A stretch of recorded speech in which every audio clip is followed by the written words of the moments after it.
Morning, RTD wants to double its police force by the summer, saying they need more support for people in and around bus stops and RTD stations who need help during a mental health crisis or with substance use. 9 News reporter Anusha Roy joins us now. And Anusha, RTD has started tracking data that's very telling of their challenges.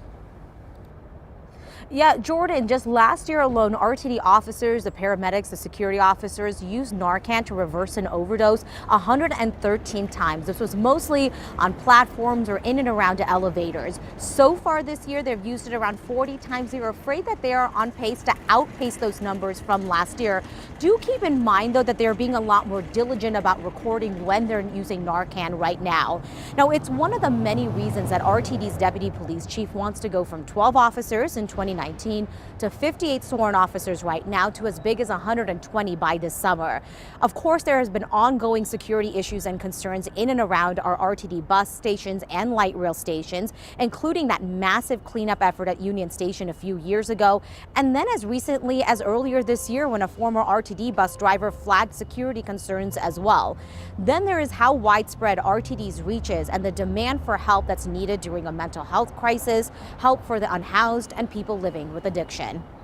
The 8 counties and the 40 cities we go through, a lot of those police departments are struggling to hire, so the response times have been a lot slower for us. So we really saw that we needed an internal need to give our customers a welcome transit environment. One other new thing that RTD is doing is they're starting a pilot program to leave elevator doors open in certain locations when they're not being used. This is specifically so that people cannot use drugs with those doors closed, which makes it harder to get them help in time. Reporting live in Denver, Anusha Roy, 9 News. Yeah, Anusha, this is a need I feel like we have heard increasingly over the years now.